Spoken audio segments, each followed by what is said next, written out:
Assalamualaikum warahmatullahi wabarakatuh. Perkenalkan, saya Fendi Nur Cahyo, anggota dari kelompok 5 dengan NIM 20.61201.021. Dengan saya Andi Novitasari dengan NIM 206120101006. Di sini saya akan menerangkan tentang desain barang jasa.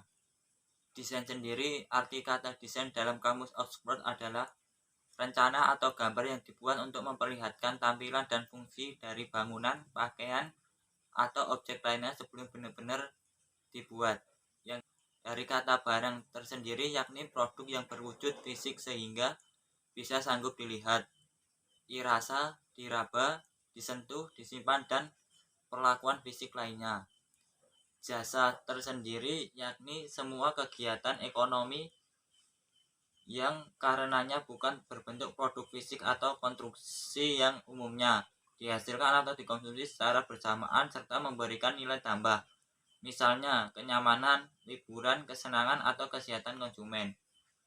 Desain produk dan jasa bertumbuh pada desain dan kemasan pada produk yang kita lakukan sekarang ini.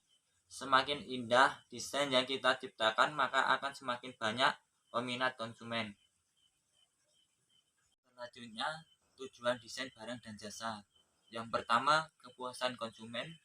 Yang kedua, memahami apa yang diinginkan konsumen. Yang ketiga, tujuan tambahan.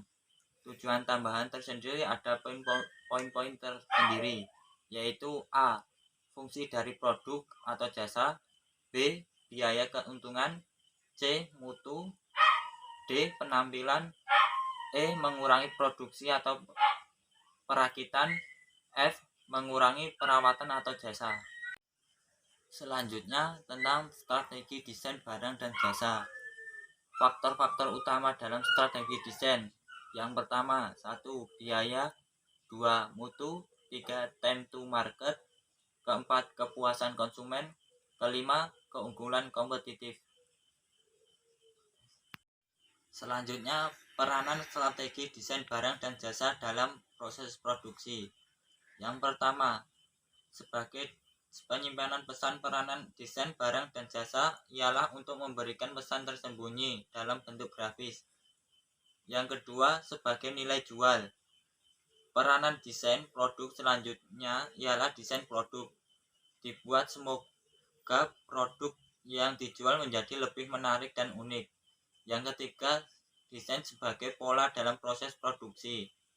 Peranan selanjutnya ialah sebagai pola dalam proses produksi sehingga sanggup menghindari terjadinya kegagalan di kala pembuatan produk tersebut.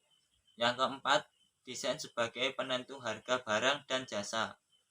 Ketika menjalani desain produk, maka Anda akan sanggup menghitung biaya dan menentukan harga produk yang akan dibuat.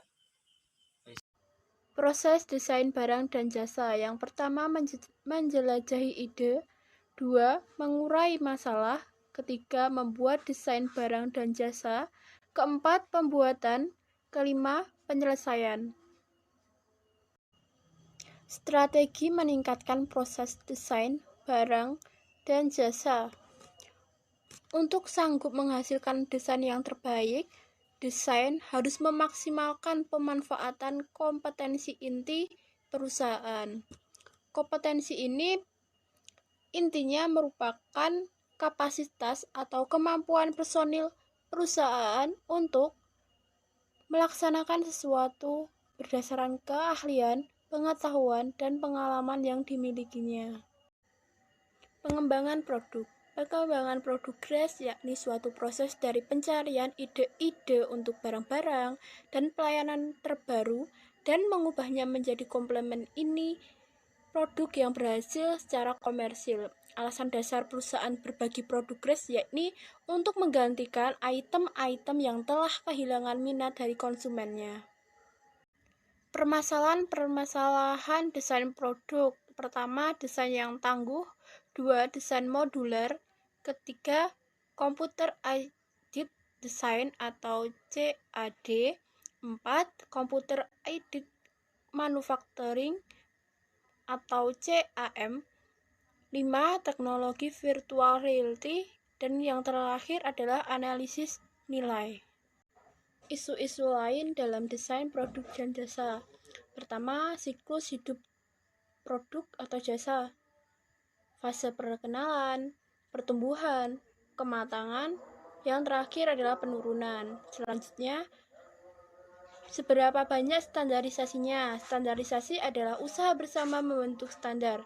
Standar adalah sebuah aturan biasanya digunakan untuk bimbingan tetapi dapat pula bersifat wajib paling sedikit dalam praktik. Memberi batasan, spesifikasi, dan penggunaan sebuah objek atau karakteristik sebuah proses dan atau karakteristik sebuah metode. Yang terakhir adalah penyeragaman massal.